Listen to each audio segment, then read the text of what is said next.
આજના વિડીયોમાં ખૂબ જ ઉપયોગી આઈડિયા શેર કર્યા છે કે તમારા કામ પણ સરળ થશે અને તમારી મહેનત અને સમય પણ બચશે. તો ચાલો વિડીયોને સ્ટાર્ટ કરીએ.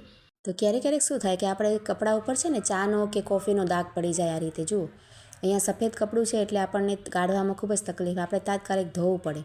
તો તેના માટે આપણે ના ધોવું હોય ને તો શું કરે, આ રીતે અડધી ચમચી એટલું ખાવાનો સોડા લઈ લેવાનું, બેકિંગ સોડા, અને ત્યાર પછી છે ને તેને આ રીતે જ્યાં આપણે દાગ પડ્યો હોય ને તેની ઉપર આ રીતે પાથરી દેવાનું સરસ રીતે. ત્યાર પછી આપણે આ રીતે જે વિનેગર આવે ને, સરકો આવે ને, તે આપણે ઘરમાં રાખીએ છીએ, તે 1 ચમચી ભરીને લઈ લેવાનું. અને આપણે ખાવાનો સોડા નાખ્યો છે ને તેની ઉપર આપણે આ સરકો પણ નાખી દેવાનું, ચમચીથી આ રીતે ફેલાવી દેવાનું આપણે જેટલી જગ્યામાં આપણે દાગ હોય ને એટલી જગ્યામાં. ત્યાર પછી એક જૂનું બ્રશ લઈ લેવાનું કોઈ પણ, જુઓ, તેને આ રીતે આપણે ફેરવવાનું. આપણે જે લગાવ્યું છે ને બેકિંગ સોડા અને વિનેગર, તેની ઉપર આપણે બસ 3-4 મિનિટ આ રીતે તમે ફેરવશો ને તો તમારે દાગ છે ને એકદમ આછો થવા માંડશે. જો આ રીતે. તો કોઈ પણ તમારે દાગ કદાચ સૂકી ગયો અને 2-3 દિવસ પણ થઈ ગયા હોય ને ત્યારે પણ તમે આઈડિયા ટ્રાય કરી શકો. અને તેનાથી આપણે ક્યારેક ધોવાનું મન ના હોય કે હમણાં શિયાળો છે તો ઠંડા પાણીમાં હાથ નાખવાનું મન ના થાય, તો આ રીતે પણ દાગ કાઢી શકાય આપણે. જુઓ, ત્યાર પછી આપણે આ રીતે મગ્ગામાં કે આમાં પાણી લઈ લેવાનું, વાટકામાં લીધું છે મેં અહીંયા, અને એમાં આપણે આ રીતે બોળી લેવાનું. જેમાં આપણે દાગ હતો ને એ ભાગ જ આપણે આ રીતે બોળી અને સરસ 2-3 પાણીથી આપણે નીચોવી લઈશું. તો જુઓ, અહીંયા તમને હું બતાવું છું દાગ કેવો સરસ આપણે નીકળી ગયો છે. જરા પણ તમને એમ નહીં લાગે કે અહીંયા દાગ આપણો હતો. જુઓ, ત્યાર પછી આપણે તડકામાં નાખી દેવાય એટલે સરસ કપડું આપણે જે પણ હોય એ સૂકી જાય. જુઓ, તો અહીંયા મારે સફેદ કપડું હતું ને તો પણ દાગ સરસ નીકળી ગયું છે. તમે જોઈ શકો છો, દાગ આપણે દેખાતું નથી. તો ખૂબ જ સરસ આઈડિયા. ત્યાર પછી શું થાય કે આપણે ક્યાંક મુસાફરીમાં જવું હોય, આ રીતની આપણે થેલી લઈ જતા હોઈએ કે પછી કોઈ પણ પર્સ પણ આપણે લઈ જતા હોઈએ ને, તેમાં આ રીતે આપણે પીવા માટે પાણીની બોટલ લઈ જઈએ, કોઈ પણ પ્લાસ્ટિકની હોય કે આ રીતે સ્ટીલની હોય, તો શું થાય કે થેલીમાં છે ને એક બાજુ ઊભી ના રહે, પાણીની બોટલ છે ને આડી થઈ જાય. તો તેનાથી પાણી ઢોળાવાની પણ બીક રહેશે અને આપણે જે બીજી વસ્તુઓ રાખી હોય, કદાચ કોઈ ટિફિન પણ આપણે લઈ જતા હોઈએ તો તે પણ બરાબર આવે નહીં. બંને વસ્તુ આપણે સરખી બીજી વસ્તુ રાખી ન શકાય. જો આ રીતે પડી જ જતી હોય છે, એકદમ સરસ વ્યવસ્થિત રીતે નથી રહેતી.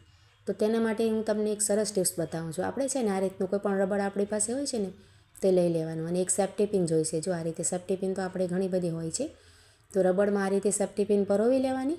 અને ત્યાર પછી જે આપણે પર્સ હોય કે થેલી હોય, કોઈ પણ વસ્તુ હોય ને તમારી ગમે એવી પણ થેલી, તેમાં આ રીતે પહેલાં છે ને રબડને આ રીતે બોટલમાં આ રીતે ઉપર લગાવી દેવાનું અને સેફ્ટી પિન હોય એટલે આ રીતે થેલીમાં કે પર્સમાં આવી જાય. જુઓ, તેને સરસ બંધ કરી દેવાય. ત્યાર પછી તમે આમ લઈ જશો ને ક્યાર પર બોટલ તો પડશે નહીં તમારે. અને બીજી કોઈ પણ વસ્તુ આપણે રાખી હશે, સામાન આપણો, તે ભીનો પણ ન થાય અને તેને નડે પણ નહીં, બોટલ આડી નહીં થાય. જુઓ, ખૂબ જ સરસ રીતે રહેશે. તો એકદમ સરસ આઈડિયા છે, ટ્રાય કરીને જોજો અને સારી લાગે તો લાઈક કમેન્ટ પણ કરજો. ત્યાર પછી શું થાય કે આપણે આ રીતે નેલ પોલિશ હાથમાં કે પગમાં લગાવતા હોઈએ ને તો આજુબાજુ સ્કિન પર પણ લાગી જતી હોય છે. નાની બાળકીઓને તો હાથ બરાબર હલાવતા હોય તો લાગી જ જતી હોય. તો તેના માટે શું કરવાનું, આપણી પાસે જે નારિયેલ તેલ હોય છે ને માથામાં આપણે નાખતા હોઈએ તે આપણે, કે પછી તમારી પાસે આ ન હોય તો વેસલીન પણ તમે લઈ શકો. આ રીતે વેસલીન આવે છે ને તે પણ તમે લઈ શકો અને જરા ગમથી લઈ અને સ્કિન ઉપર આજુબાજુ લગાવીને ત્યાર પછી તમે આ રીતે નેલ પોલિશ લગાવશો ને તો તમારે જો સ્કિન ઉપર લાગી પણ જશે ને તો સુકાશે નહીં. જુઓ, તરત જ તમે કપડાથી લૂછી નાખશો ને તો નીકળી જશે. જુઓ, આ રીતે ખૂબ જ સરસ આ આઈડિયા છે. નેલ પોલિશ લગાવતા પહેલાં આપણે ટ્રાય કરી શકાય. જુઓ, તમારે સરસ લાગશે આ રીતે. ત્યાર પછી છે ને આપણે આ રીતે ઘણા બધા પર્સ વાપરતા હોઈએ તો ક્યારેક આપણે ઘણા ટાઈમ બાદ કાઢ્યો હોય ને કોઈ પણ પર્સ, તો તેની ચેન છે ને આ રીતે અટકાતી હોય. જુઓ, બરાબર ખુલે પણ નહીં અને બંધ પણ ન થાય. તો તેના માટે છે ને આ રીતે મીણબત્તીનો કટકો હોય ને આપણી પાસે તે લઈ લેવાનું અને આખી ચેન ઉપર આ રીતે ઘસી નાખવાનું. જુઓ, સરસ રીતે આપણે બંને બાજુ તેની જે ચેન હોય છે ને બંધ કરવાની, તેની ઉપર આ રીતે તમે કરી નાખશો ને ફેરવી નાખશો ને તો સરસ જે આપણે અટકાતી હોય ને તો તૂટવાની પણ ડર ન રહેશે અને ફટાફટ આ રીતે ચાલુ બંધ પણ થઈ શકશે. જુઓ, અટકાય એટલે આપણે તૂટવાની બીક રહે. તો આ રીતે તમે કરી લો ને તો ખૂબ જ સરસ થઈ જશે. એકદમ ચેન તમારે બંધ થવા લાગશે અને ઢીલી થઈ જશે. જુઓ, ખૂબ જ સરસ ટિપ્સ છે આ. તમે કોઈ પણ બેગમાં પણ કરી શકો. મોટા આપણે જે મુસાફરીના બેગ આવે છે ને તેમાં કે નાના પાઉચમાં કોઈ પણ ચેનમાં આ રીતે આપણે અટકાતી હોય તો ટ્રાય કરી શકાય.